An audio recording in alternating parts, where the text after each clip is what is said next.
Good afternoon, and welcome to the DeYoung Museum. My name is Devin Malone, and I'm the Director of Public Programs and Community Engagement at the Fine Arts Museums of San Francisco. Thank you so much for joining us this Saturday for the opening of Irving Penn, which features approximately 175 works spanning every period of the photographer's nearly 70-year career. The exhibition launches today with a talk by curator Emma Acker, offering a behind-the-scenes look at the exhibition. To share more about today's speaker, Emma Acker is Curator of American Art at the Fine Arts Museums of San Francisco and the coordinating curator of the museum's presentation of Irving Penn. During her 16-year tenure at the museums, she has contributed to dozens of exhibitions, including most recently organizing the FAMSF presentation of the 2023 exhibition Sargent and Spain, and serving as a juror for the DeYoung Open 2023. Among several exhibitions she has organized at the Fine Arts Museums, the 2018 Cult of the Machine, Precisionism and American Art was identified by Art News as a top 10 exhibition worldwide, and by the Washington Post as one of the top 2 surveys of American art. Acker has authored or co-authored over 20 publications, including most recently Artistic California, a book illustrated with works drawn entirely from the museum's holdings, which was published this past July. Acker, who worked previously at the Getty Research Institute and the National Gallery of Art, is the recipient of fellowships from Brown University, the National Gallery of Art, the Paul Mellon Center for Studies in British Art, and the University of St. Andrews. Please join me in welcoming Emma to the stage.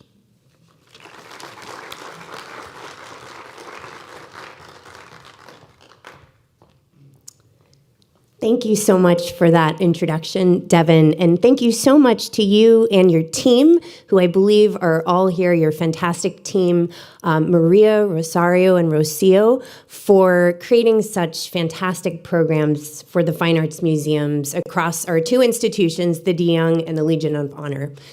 So we're really appreciative of all the amazing work that you do here. And it's wonderful to be here with you all today. Good afternoon.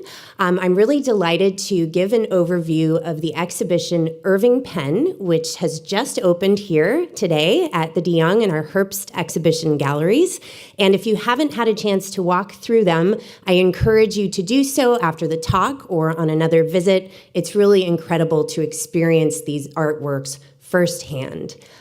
This exhibition celebrates the approximately 7-decade career of one of the 20th century's most talented and preeminent photographers, who's really known for his very pared-down aesthetic, his extraordinary technical skill, and quite radical artistic experimentation. And I'm delighted to share that the DeYoung is the exclusive West Coast venue for this major traveling exhibition, which was organized in 2017 by the Metropolitan Museum of Art in collaboration with the Irving Penn Foundation.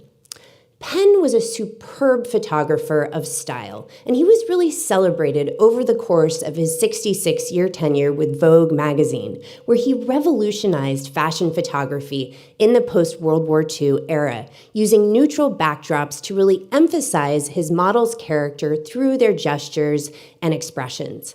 But Penn's attention to fashion was just one aspect of a truly multifaceted career. His penetrating portraits really reveal his quite tremendous capacity for capturing human attitude, expression, and demeanor, and his acute graphic intelligence and almost sculptural sensitivity to shaping volumes with light are evident in his nudes and his still lifes, and the latter is a genre that he favored throughout his career. This was to be my opening slide, so we'll rest on it for a few seconds and then I'll move ahead. Penn was born in 1917 in Plainfield, New Jersey. He took graphic design courses with Leon Friend at the high school that he attended in Brooklyn, and then pursued his artistic training in earnest from 1934 to 1938 at the Philadelphia Museum School of Industrial Arts. And here's a great photo on the left of Penn in Philadelphia, flanked by his brothers Harry and Arthur. This was taken by his first wife, Nani Gardner, probably shortly after he graduated from the Philadelphia Museum School of Industrial Arts. And there he was enrolled in the legendary design laboratory course taught by the acclaimed graphic designer and art director at Harper's Bazaar magazine, Alexei Brodovich, a Russian emigre whose portrait you see on the right, taken by Arnold Newman. In this course, Brodovich famously taught principles of modern art and design, often outside a classroom setting. So in addition to making visits to cultural destinations in Philadelphia and New York, seeing exhibitions of photography of work by artists such as Pablo Picasso and Salvador Dali, students would take excursions to printing presses and factories and laboratories, even shopping centers and housing developments, to gain this really wide sort of repertoire of visual references and sources of inspiration. Penn actually also assisted Brodovich at Harper's Bazaar from 1938 to 1940, and there he gained a deeper exposure to principles of graphic design, and also through Brodovich's extensive collection of European periodicals to the latest in avant-garde photography, School of Paris painting, and surrealism. He would see reproductions of work by artists such as Picasso and de Chirico, Fernand Léger, Man Ray, and others. And he said of these experiences that he hung on every page and fed on them, and that he was, quote, blank till then. And it was really Brodovich's tremendous openness to chance and imperfection and experimentation in his own work that proved to be so foundational for the development of Penn's artistic approach and philosophy. Penn would later say, "In some ways, Brodovich was my father. I can say that even without much tenderness for him, but with the greatest respect and a curious kind of love. Even when I didn't like him, I was always vulnerable to the least word he ever said." Now, during this time, 1938 to 40, and slightly beyond that, Penn also worked as an art director at the Junior League magazine. This was the monthly periodical associated with the National Women's Organization dedicated to social reform and volunteerism. There, he was really responsible for the layout of the pages, their look and feel, the way that text columns were arranged, the fonts that were used, and then most critically, the cover designs. So you'll see he had his first cover in the March 1939 issue of the magazine with this illustration of floating umbrellas, quite striking. And then his first photographic cover appeared in the September 1939 issue of the magazine. You see it on the right. It's this very compelling still life arrangement featuring the essential ingredients of good writing and editing. It was shortly after graduating from the Philadelphia Museum School of Industrial Arts in 1938 and using earnings from drawings that he published in Harper's Bazaar magazine that Penn purchased his first camera. It was a twin lens reflex, 2¼ inch square format Rolleiflex, and this is a model that he used throughout his career. His earliest photographs are still lifes, which he made in Philadelphia and New York, of old-fashioned 19th century shopfront windows, hand-lettered advertisements, street signs. They're typically crisp and close-cropped and zoomed in, and they really recall the aesthetic and subject matter of Depression-era documentary-style photographers such as Walker Evans. And you see an example of his work on the right. Penn took the photograph on the left of the window of a tattoo parlor in Manhattan's Bowery district. This is a neighborhood that had historically attracted sailors to its many saloons and shooting arcade galleries, brothels.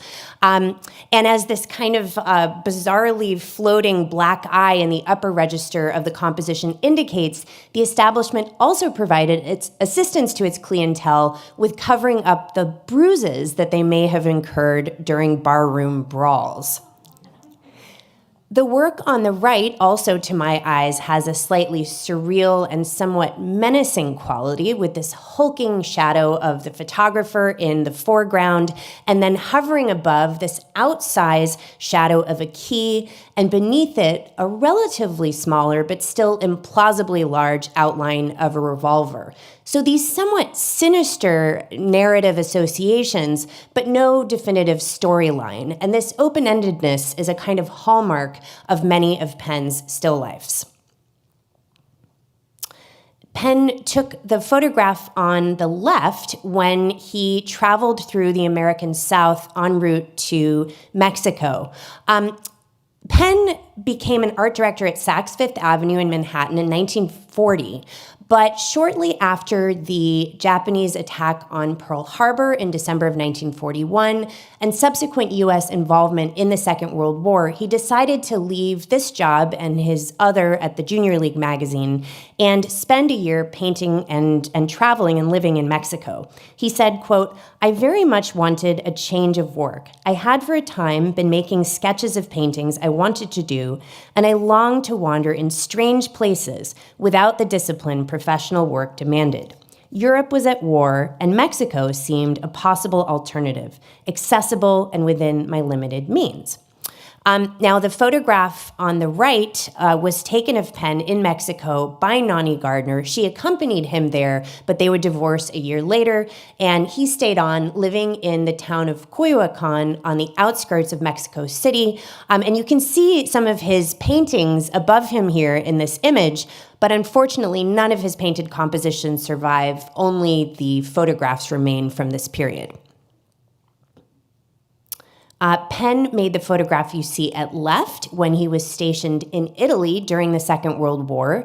He worked as a staff photographer and as an ambulance driver for the American Field Service, and he spent time both in Europe and in India during that time.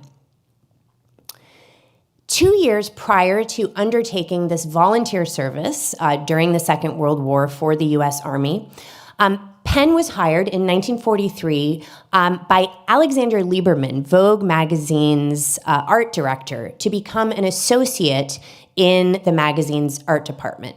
And there, again, he was initially responsible for the look and feel of the pages. But when Lieberman saw some of Penn's contact prints, contact sheets from the time that he'd spent in Mexico, he recognized, quote, "a mind and an eye that knew what it wanted to see." And he really encouraged his young protege to pursue his talent for photography. Now, still lifes were among Penn's earliest assignments after joining Vogue. And as you can see, the October 1st, 1943 cover of the magazine features Penn's photograph. This is actually his first color photograph, which again, Lieberman encouraged him to take. Penn would say to a group of students a little later in his career, quote, "A still life is a representation of people. Each still life object has got to tell as much of a human story as if you looked right into a human being's eyes. Without this, the still life has very little validity in my eyes." And in many of these compositions, Penn played the role of storyteller, but he left out the human protagonists, so that all that remains are their traces. And you see this very much in the work in the center, Still Life with Watermelon, New York, where you have this kind of alluring cornucopia of foodstuffs, some partially eaten, and then this fly that's rather unsettlingly landed on the vibrant yellow lemon that's at center right. And this, I think, is very much a nod to the vanitas tradition of 17th century Dutch still life painting, wherein you have these symbolic allusions to the fleetingness of life's pleasures and, by extension, of life itself. And this is a theme that we can really trace across Penn's bodies of work. In Theater Accident on the right, you see again this sort of series of visual clues, but no definitive narrative. Oh, and before I turn to the next slide, I just wanted to share this wonderful quote from Penn about the way that he composed these pictures. He said, quote, "It's a constant pruning away of the big scene, a wonderful discipline."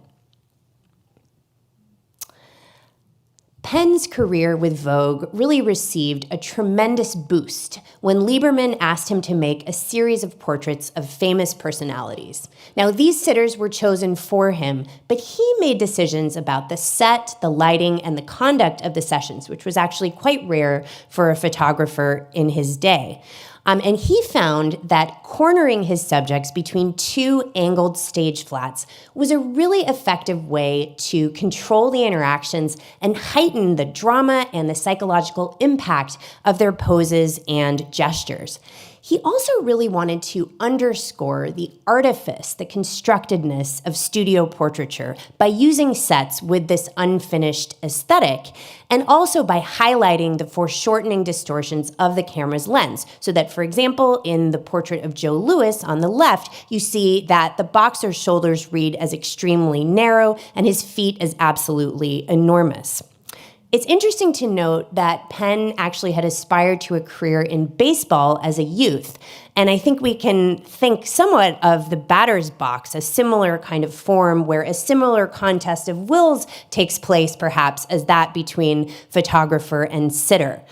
Penn might also have been inspired by the time he spent at Saks, where, of course, you would have the shallow, stage-like space of the storefront windows where mannequins were posed and displayed. I'm also reminded of the contemporaneous paintings of the English artist Francis Bacon, which similarly often incorporate a kind of claustrophobic angled enclosure. And these two studies for triptychs by Bacon predate the start of Penn's existential portrait series by just a few years. A really striking portrait, a group portrait, which I might add was replicated quite frequently at one of our openings in a kind of angled photo booth that was set up, featuring performers from the Ballet Society, New York. This was formed in 1946 by George Balanchine and Lincoln Kirstein and became the New York City Ballet 2 years later. On the right, you see the Italian designer Elsa Schiaparelli, the great rival to Coco Chanel, in this extremely self-confident and dramatic pose. And look at the really brazenly exposed raw edges of the stage flats here and the almost gestural energies of the surface of the floor, which make me think of abstract expressionism, of the aesthetic of Jackson Pollock's drip paintings, for example. To marvelous portraits here, Alfred Hitchcock and Le Corbusier. Another minimal schema that Penn really liked to use was to toss an old carpet over piles of boxes to create a similarly barren kind of no man's land as that no exit corner that he set up in the existential portraits that we saw earlier. These really stark and astute portraits very much resonated with the psychic tenor of the post-World War II era, and by 1948, they had really made Penn's reputation. As Bettina Ballard, an editor at Vogue, noted, these somber, soul-searching portraits became a badge of success for the sitter, like going to the most fashionable analyst.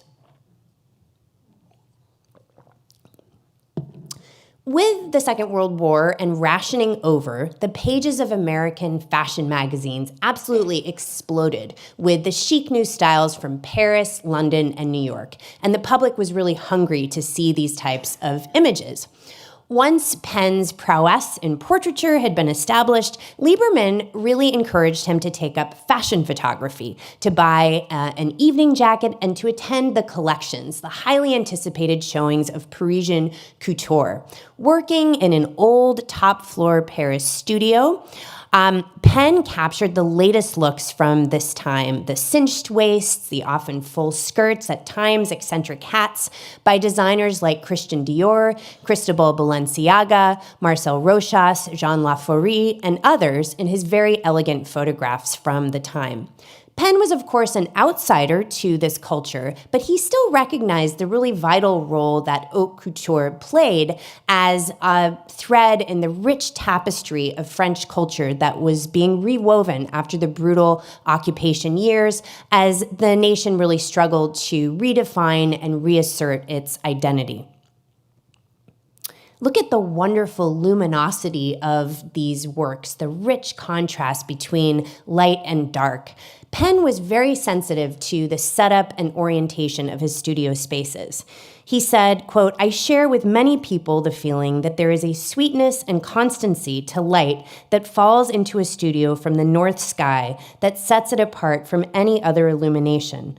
Electric lights are a convenience, but they are used, I believe, at the expense of that simple three-dimensional clarity, that absolute existence that a subject has standing before a camera in a north light studio." And he found these exact conditions in the studio he worked in Paris. It was on the Rue de Vaugirard. It was an old building that had housed a photography school. He had to climb several flights of rickety stairs to get to it. There was no running water or electricity, but he absolutely reveled in the kind of pearly light and the Spartan feel of the place. Among Penn's many assignments for Vogue magazine were taking group portraits, and these could be very complex undertakings that entailed quite delicate choreographies with often, quite competitive models jockeying for position. He really delighted in the assignment that resulted in this photograph because it was during this session that he met Lisa Fonsegrive, who's shown center left. She's seated and in profile. And actually, what's interesting is that apparently she had been facing out toward the camera, but just as the shutter was about to click, she turned to face this way because she just knew that it would make a better picture. And I think that really caught Penn's attention. She was the most famous and highest paid model of her day. We can think of her as the first supermodel. She had trained as a dancer and then actually studied paintings at the Louvre to gain a better understanding of how to move in certain kinds of dress. And she was really renowned for her finesse with draping and pose.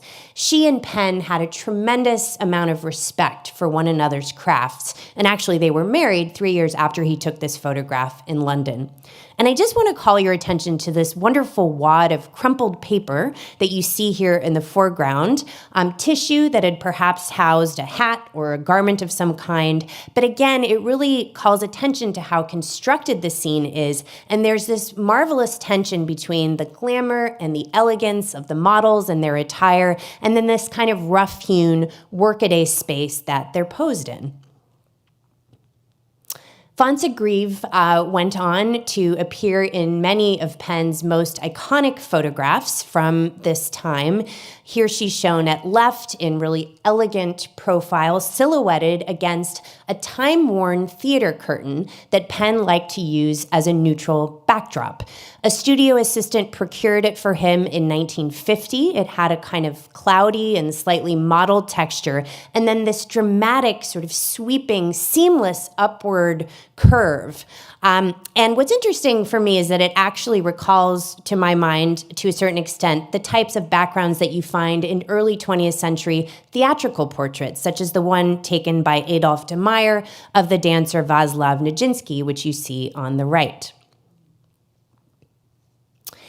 In late November 1948, Penn traveled to Lima, Peru, with model Jean Patchett for his first fashion assignment on location. After it was over, she returned to New York, but Penn stayed on and traveled by himself to Cusco, a city high in the Andes, where he quickly found a local photographer's daylight studio to rent, and then produced, over the span of 3 days, hundreds, actually close to 2,000 portraits of local residents and visitors from nearby villages who'd come to sell or barter their wares at the Christmas time fiestas. And here's a photograph on the left, actually, of Penn making a portrait in the studio. And you can see that he's replaced the typically brightly painted backdrops that he would have found in the studio with the neutral ground that he preferred to work with. And then you see the wonderful resulting portrait on the right. Many of his sitters came to the studio expecting to pose for their annual family portrait. And as he recalled, they, quote, found me instead of him, the local photographer, waiting for them. And instead of paying me for the pictures, it was I who paid them for posing. Interestingly, a suite of works from this series was published, 11 photographs from this series were published in color in Vogue magazine in a December 1949 special feature titled Christmas at Cusco, which is on view in the exhibition. And there's actually a wonderful relationship in the galleries between the sort of printed page Vogue magazine issues that reproduced Penn's work and then later or contemporaneous prints that Penn made from the same series. In July of 1950, Penn embarked on an extended series, Small Trades, featuring portraits of laborers, tradesmen and women with their tools, vendors with their wares, and he continued this series in London and New York. He was inspired in part by a similar project undertaken at the turn of the 20th century by the French photographer Eugène Atget. You see an example of Atget's work on the right, but you can also see that he posed his subjects in their kind of typical working environments, whereas Penn preferred to work with the same type of daylight studio, the same neutral backdrop that he deployed for his fashion photographs and portraits of cultural luminaries. So there's this real consistency to his approach that we can actually see throughout his entire career. And actually, he began this series while he was photographing the Paris couture collections. So in between fashion shoots, he would make portraits of French laborers. This series actually expands on a centuries-old printmaking tradition known interchangeably as Small Trades, Street Cries, and Petit Métier. You see an example from 17th century France on the right. And I think it's interesting to note as well that Penn's father had been a really skilled watchmaker, repairer, and engraver. And so I see this in some ways as a kind of homage to his métier. This became the single largest series of Penn's career, and Vogue published works from it in both its American and foreign editions. And again, issues of the magazine are on view in the gallery for you to see how those works kind of play on the printed page. Throughout the 1950s, Penn continued to divide his time and attention between fashion photography, commercial work, and making portraits of celebrities for Vogue. His prominence and Vogue's clout made posing for a portrait a badge of prestige that few could refuse. The Spanish artist Pablo Picasso did try, however. When Penn arrived at his home in the south of France, Picasso initially pretended not to be home. But then Penn's studio assistant climbed a locked gate, and Picasso relented and granted Penn 10 minutes with him. At first, he tried to kind of playfully deflect him, wrapping a Spanish cape over an old sweatshirt. But Penn really patiently worked the pose, kind of progressively boring in to isolate the riveting gaze of Picasso's left eye. And you can see that this image really telegraphs the incredible intensity that we associate with the artist.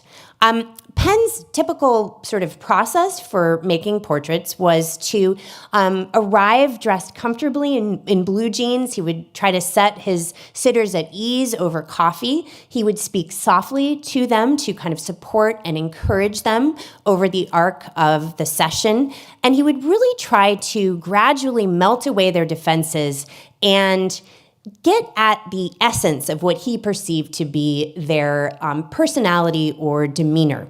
He also wanted his photographs to really carry sufficient punch to stop Vogue's readers in their tracks, to stop them from turning the page. But he also wanted them to have the weight and the gravitas of painting. So he studied the work of artists like Francisco Goya and Diego Velázquez, Henri de Toulouse-Lautrec, to absorb these lessons in focus and lighting and graphic immediacy. You can see in the marvelous portrait of Justice Ginsburg on the right that he's communicated these qualities that many of us associate with her, such as a kind of steely but quiet determination and strength of will and, of course, intellectual rigor. Two really fantastic portraits here of legendary actresses Audrey Hepburn and Marlene Dietrich. There's a great story about the session with Dietrich that Penn recounted. Apparently, when he showed up to make her portrait, she told him exactly where to put the light, and he countered, "Look, in this experience, you be Dietrich and I'll be the photographer." And as to her response, he said, quote, "Boy, she boiled, but she stayed with it." And you really sense the sort of contest of wills, if you will, and just the steeliness of Dietrich's personality and her incredible sort of command of herself and her environment. Penn's first take on the subject of the female nude, of course an age-old genre in the history of art, was in 1947 with his small nude number 1, which you see on the left. And he returned to this subject 2 years later and embarked on an extended series, working in his spare time on weekday evenings and on weekends in a private darkroom in Vogue Studios at 480 Lexington Avenue in Manhattan. To achieve the dense darks and softened rendering of detail that you see here, Penn used a paper negative. And unlike transparent film, the fibrous paper imparts this mottled texture so that as a result, of course, though Penn was working with a live model, with this kind of variegated surface texture and the radical cropping that he's incorporated, she more closely resembles a kind of Paleolithic stone sculpture like the Venus of Willendorf. Penn would later refer to the nudes as, quote, the major artistic experience of his life. But they found no favor when he first made them. Contemporaries such as Lieberman and Edward Steichen dismissed them. It wasn't until they were exhibited in 2002 at the Metropolitan Museum of Art they were really critically reappraised. For later works in this series, Penn experimented with using the platinum palladium printing technique. This is a really laborious contact printing process that he taught himself in the 1960s when it was long considered out of date. And this was also, interestingly, a moment when, for Penn and many of his contemporaries, there was a sense that picture magazines were in decline. As he says, or said, quote, "The printed page seems to have come to a dead end for all of us." He was inspired to really take up these new processes after a 1963 visit to the George Eastman House in Rochester, New York, where he, quote, was staggered by the prints made by the old photographers. They had a love for print, and that was the end for them, as though it were a painting. To me, this is thrilling and may open up areas of work that do align photography more with the fine arts. And so between 1964 and 67, he really perfected his understanding and use of this technique. In some ways, it's more like painting or printmaking than it is like conventional, traditional photography. Essentially, he would enlarge negatives to the size of the prints he wanted to make, and then take special artist papers, mount them to an aluminum support, and coat them with layers of platinum and palladium. And you can see the difference in tonality between the gelatin silver print I'm showing you at left and the platinum palladium print on the right. Of course, many photographers really embrace a sort of consistency in printing. That's what they're striving for. But Penn really loved the expressive possibilities that he discovered in these variations. And as he said, a beautiful print is a thing in itself.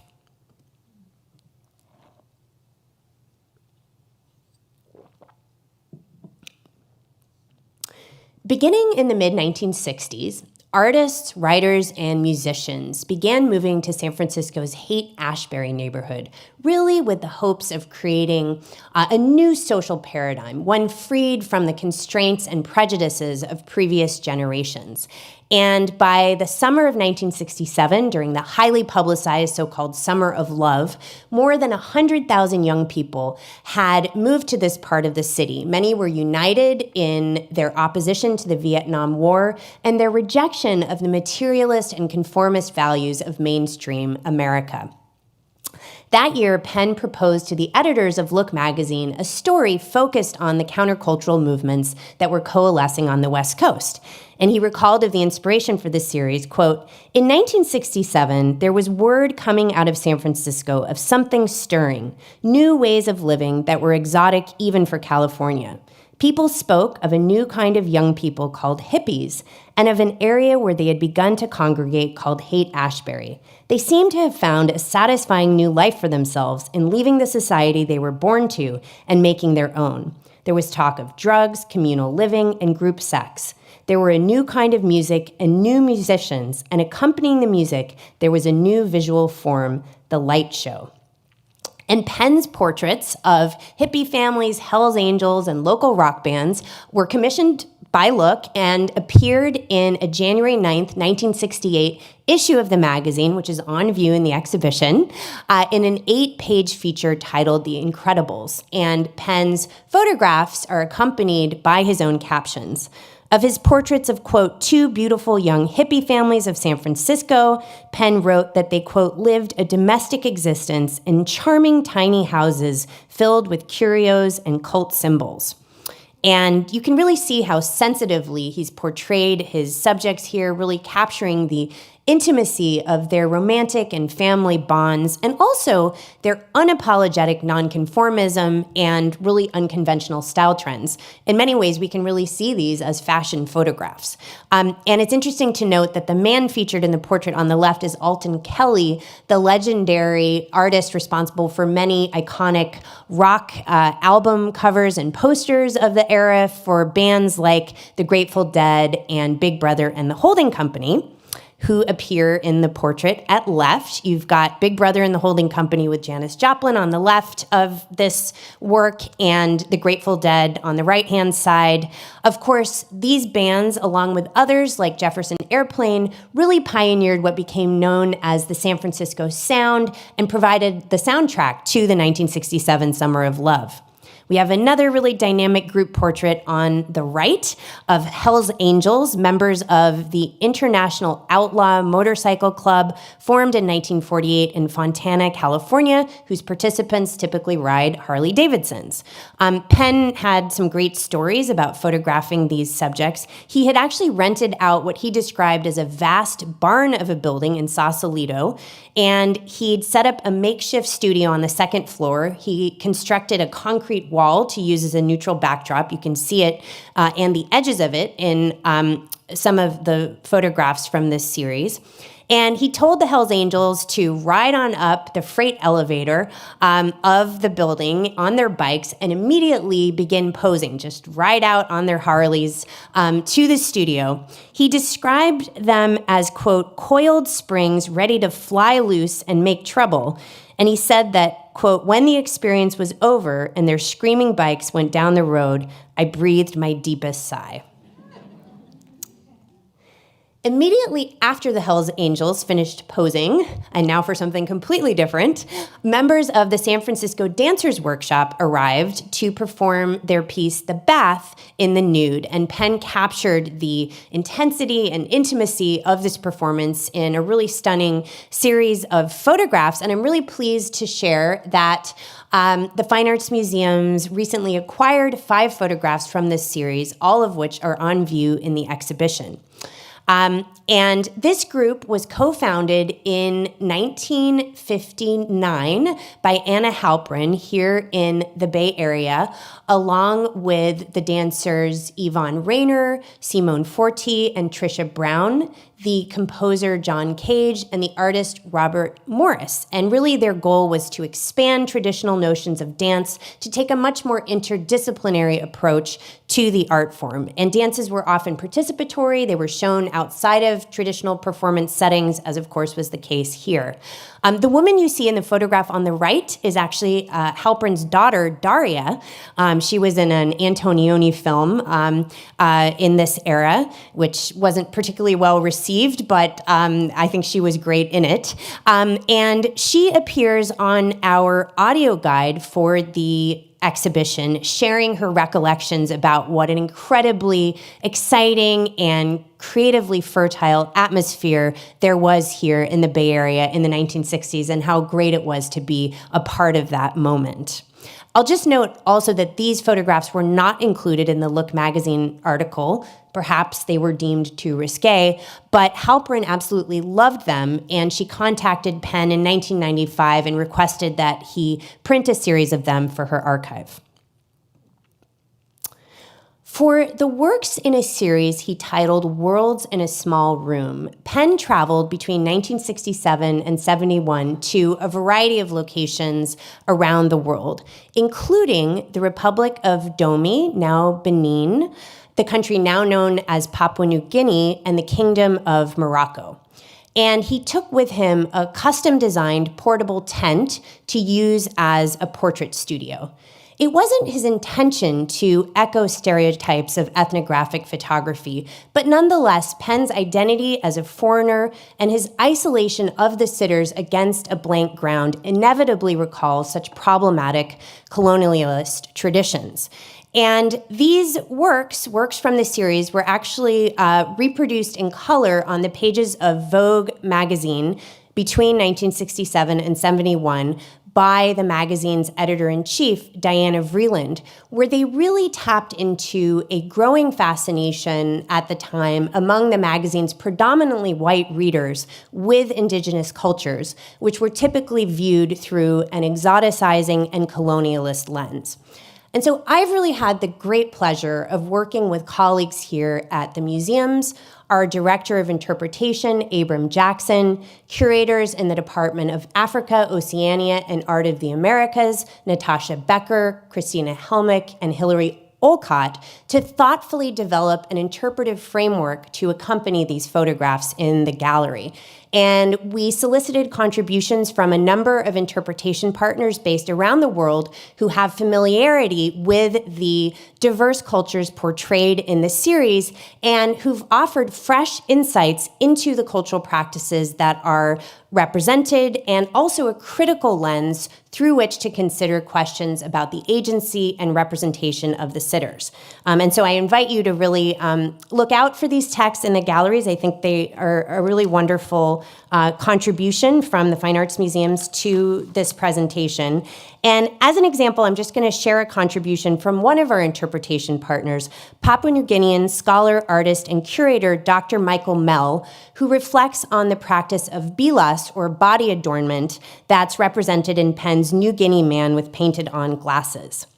Quote, "The black rectangular shape that is akin to a crown atop the head of the Mount Hagen chief is a wig made entirely of human hair, which would have been collected from between 5 to 7 adolescent men. These youngsters lived in the men's house, where they learned important knowledge and skills and ate special food and plant roots in order to grow the hair, which was contained within small woven nets made from twine. When ready, the wig maker would sit with the wearer and place clumps of greasy hair that had been prepared in pig fat and deftly press them in with a specially prepared wooden needle to gradually shape and build the wig. The top of the wig would become the platform for bird of paradise plumes, along with other accoutrements. The wig-making tradition is only found in the Western and Southern Highlands and in Enga and Hela provinces. Wig-making is a dying art these days, as very few have learnt the craft. Most young men these days prefer to keep their hair on or trimmed and are busy going to school and not troubled about a wig." And so this was the format that we typically followed. We would invite an interpretation partner to write one extended object label like this, really diving into analyze a particular photograph in the gallery, and then a slightly longer focus text providing important cultural and historical context for considering a group of works on view. And so I really encourage you to look for these texts. We have contributions from 3 other interpretation partners addressing the photographs that Penn made in Dahomey and Morocco. And I'm really grateful to my colleagues here at the museums for their support of this important work, and of course to all of our interpretation partners who we really had the great pleasure of working with. It has been a really favorite part of the process of putting this exhibition together. In the 1950s, when smoking was considered to be socially acceptable, Penn had made photographs of people smoking. You'll see some of them on view in the In Vogue section, for example. He'd even made ads for cigarettes. But privately, he hated smoking, and he really sympathized with the American Cancer Society's war against big tobacco. And in early 1964, the National Surgeon General issued a bombshell report, Smoking and Health, which really laid bare the ills associated with this habit, decreased birth weights and increased risk of lung cancer and heart disease. And there was a growing awareness of these dangers with the proliferation of anti-smoking campaigns, warning labels on cigarette cartons, and in 1971, a nationwide ban on cigarette ads on television. And in 1966, Penn actually contributed to the American Cancer Society's anti-smoking campaign, and thereafter he rarely made photographs of people smoking.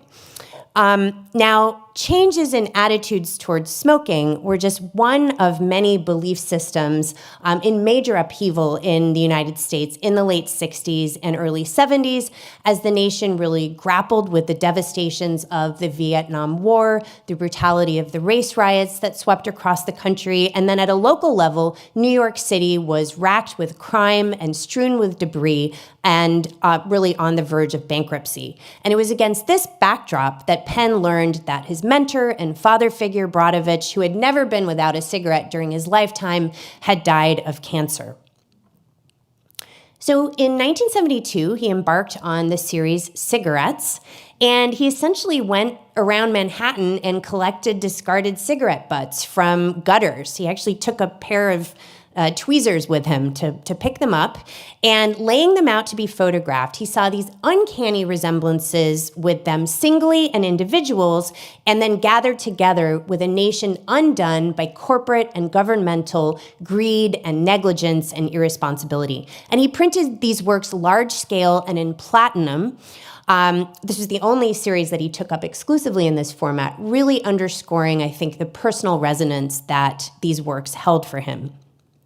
He may have been inspired in part by the work of contemporaries such as Klaus Oldenburg, whose monumental soft sculptured giant fag ends you see on the left. This was shown in 1968 and 69 at MoMA, New York, where Penn could have seen it.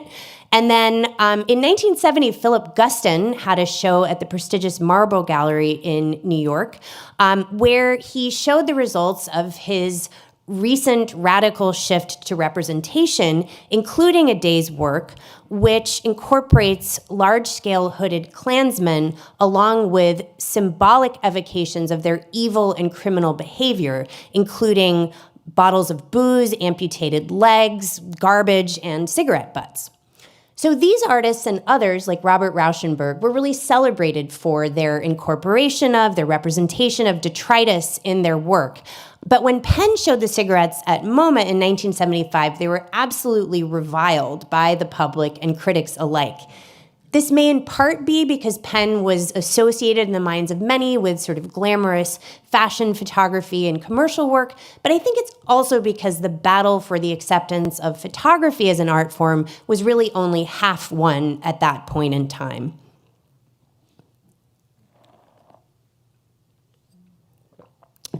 Now, the works in this next section of the exhibition, Time Capsules, range in date from the 1960s to the first decade of the 21st century.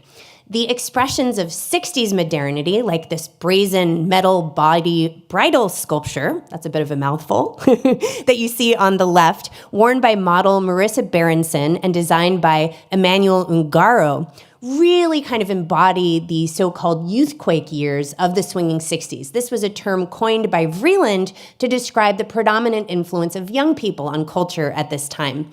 And I love that you can also really trace the arc, the passage of time in Penn's own career through this image, because Berenson was the granddaughter of Elsa Schiaparelli, the subject of the existential portrait we saw earlier, and Ungaro had actually apprenticed with Balenciaga, whose couture creations are the subjects of so many of Penn's iconic fashion photographs from the post-war era.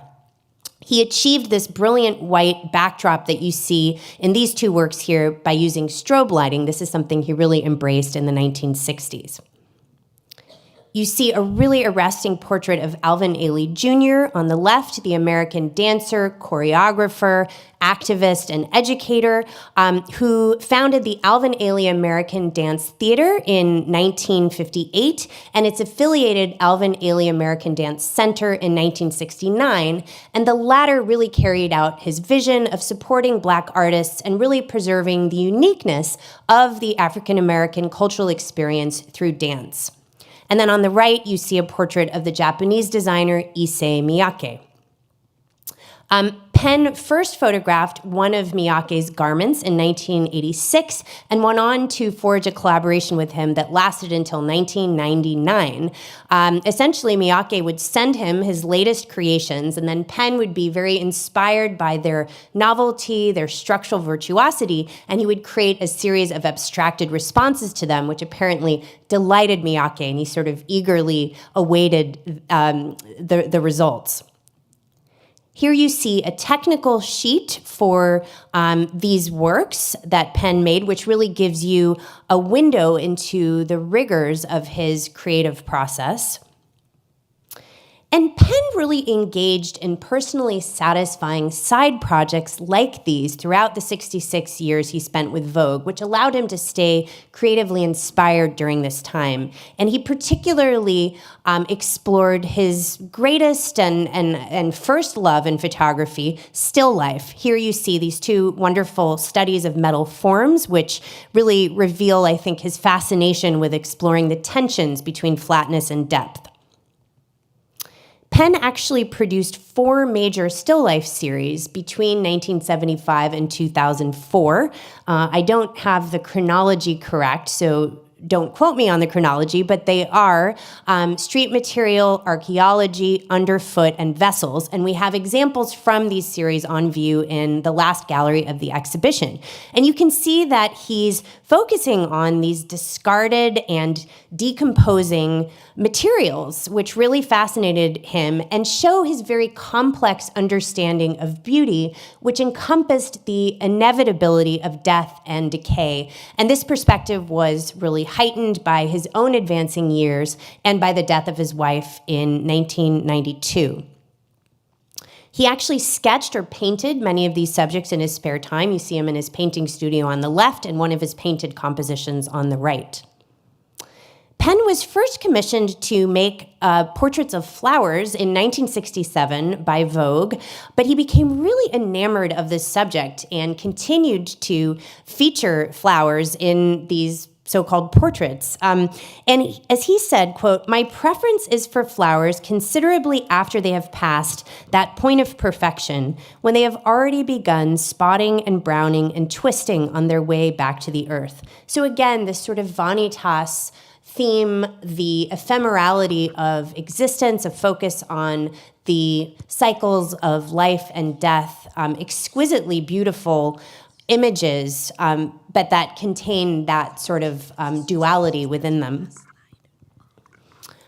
In Penn's really innovative commercial work, he regularly staged photographs of cosmetics in use, and by splashing and smearing and spreading and dusting products on a surface, he really disrupted the typical package slickness of magazine advertising, as you see in this striking photograph he made for L'Oreal, where he's unfurled streaks of lipstick over the contours of a model's mouth, inviting us to think of makeup as a palette for self-expression. I'll keep that in mind the next time my 5-year-old gets into any makeup. But here you really see Penn's fascination with the manipulation of materials on a surface. And this is one of many through lines that you can really trace across the rich and diverse bodies of work on view in the exhibition, which I'm so excited for you to experience firsthand in the galleries. So thank you so much, and please feel free to ask any questions you might have.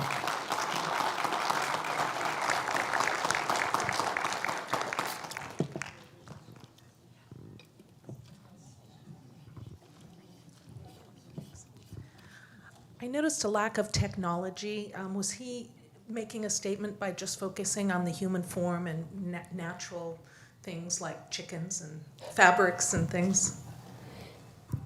That's a good question. I mean, of course, many of the photographs predate the contemporary technologies that we're all kind of inured to. But I think Penn was very drawn to the organic. I mean, there is this real interesting tension in his work between, like I said, sort of very organic forms, often in a state of decomposition, and then the glamorous constructed silhouettes of fashion and the sort of very perfect, silhouettes and appearances that models would have. So I think he was always exploring those tensions, and perhaps his true interest lay more with life forms, organic forms, as you suggest.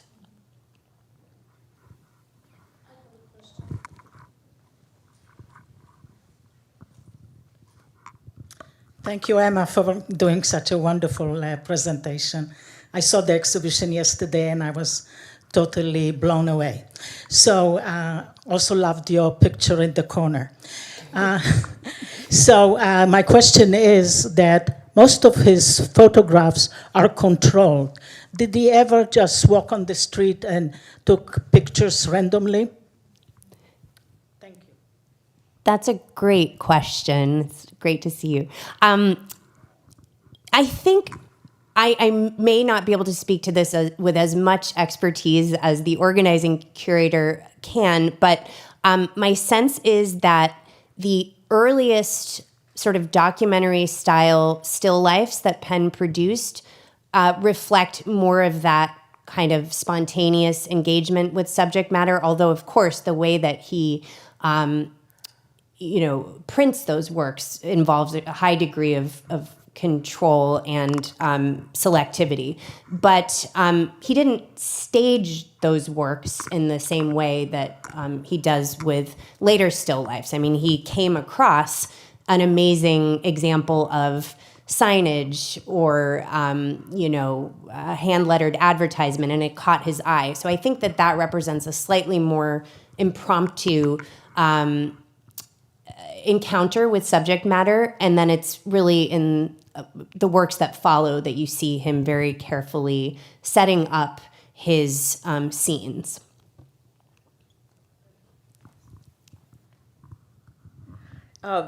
One thing, I want to thank you for clarifying the series of cigarette butts, because when I looked at it yesterday, I really, really wondered, what is this about? So you've given it context, and I appreciate that.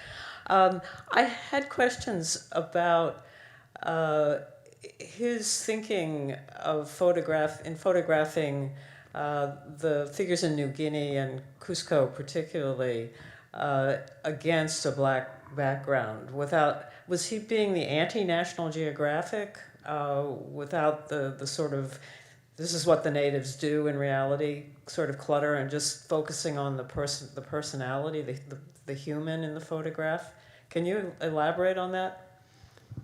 Yeah, no, I think his intention was to really apply a very consistent standard and approach across all of his portrait subjects, right? So he uses the same neutral backdrop for his fashion photography, for his portraits of celebrities, for the portraits he made in Cusco, and in the Worlds in a Small Room series, and for his portraits of laborers in the Small Trade series, and also, although he's working with concrete rather than cloth, in the SF Counterculture series, the works he made during the Summer of Love. So I don't know whether he was consciously thinking about how his approach did or did not differ from what other photographers were doing at the time, but it's evident that he was drawn to using the same conditions, the same setup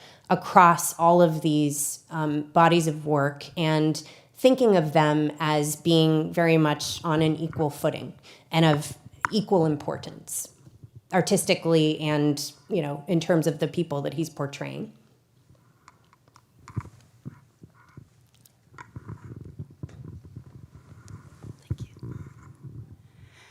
Did he ever comment in writing or at a lecture of his interpretation or his own thoughts about what he photographed. So we are interpreting just looking visually at it and coming from our own background and perspective.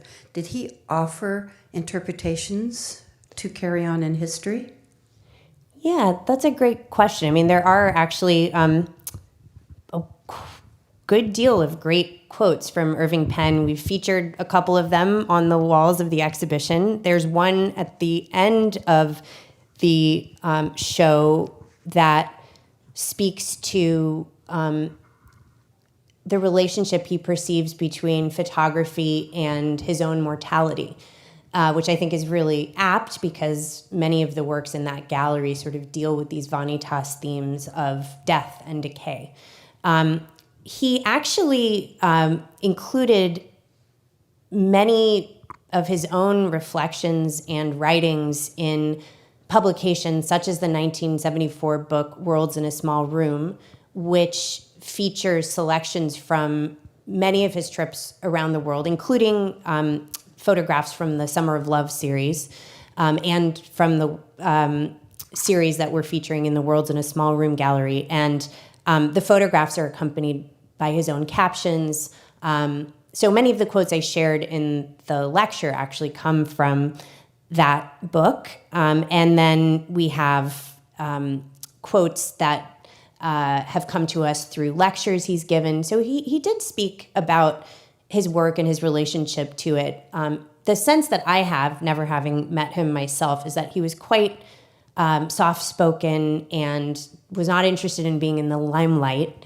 But was a very thoughtful and reflective person. And I think that comes through in some of the quotes that I shared.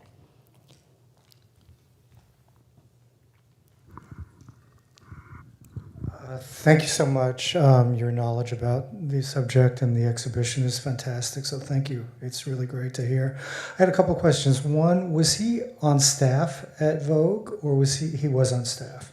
And then you talked about the platinum prints, which in the exhibition really are magnificent to look at.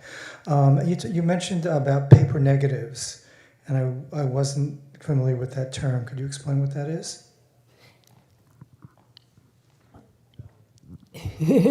I will qualify all of this by saying that I'm not, my expertise in photography is not perhaps as deep as, again, the organizing curators is. So what I shared is probably the extent of what I can speak to. But my sense is that, when Penn worked with a paper negative, unlike transparent film, the paper has a texture. It has a kind of fibrous texture that is imparted to the print, and that gives it that sense of texture.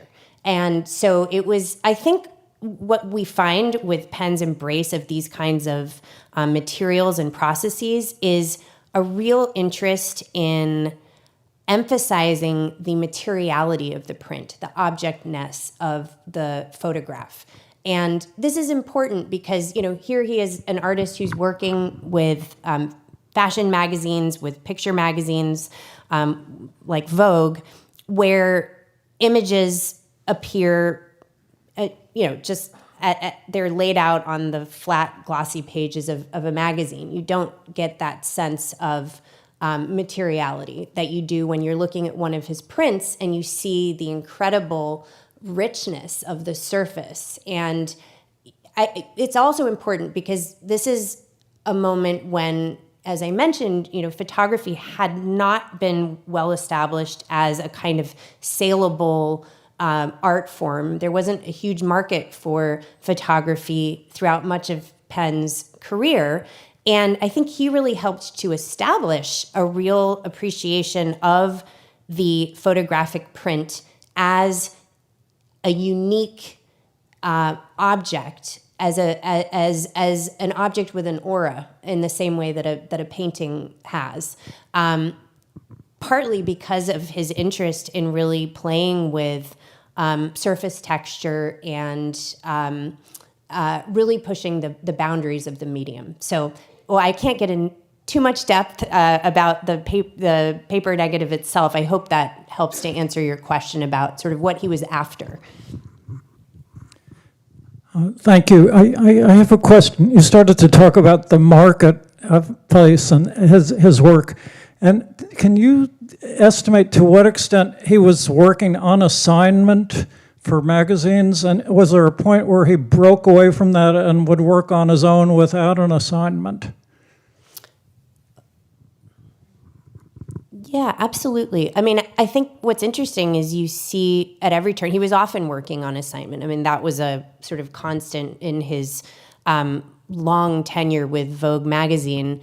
But he would take the opportunity, as with the Cusco series, to turn a work project, a fashion assignment on location in Lima, for example, into a chance to explore and discover another subject and create another body of work. So I think he was extremely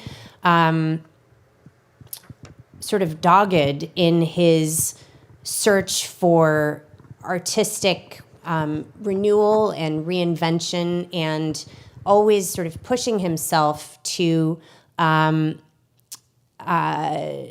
really discover new subjects and new processes, even while continuing what I'm sure was a very demanding schedule of commercial work, which was his bread and butter. But the fact that he was able to work in Vogue's darkroom for the Nudes series, for example, shows how he was able to really capitalize on that relationship and get what he needed out of it as an artist. And then, of course, the work that he was doing commercially for Vogue is incredibly innovative and boundary pushing as well.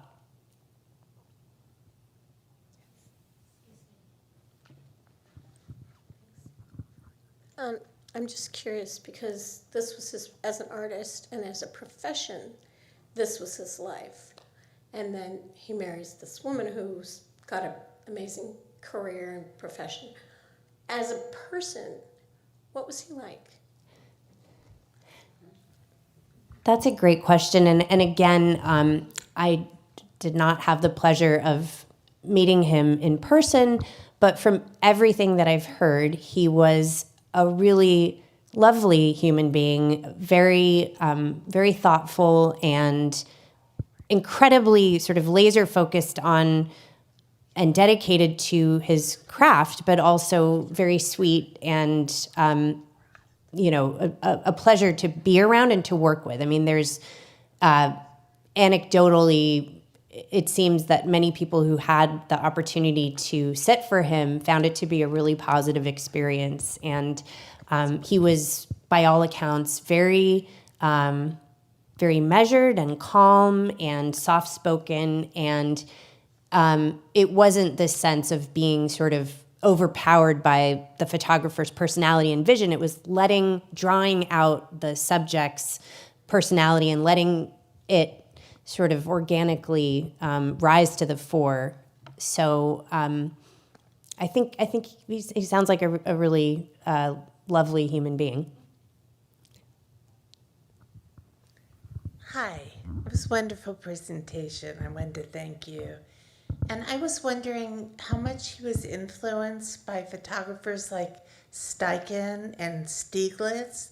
I know Stieglitz was somewhat of a catalyst for many photographers. Yeah.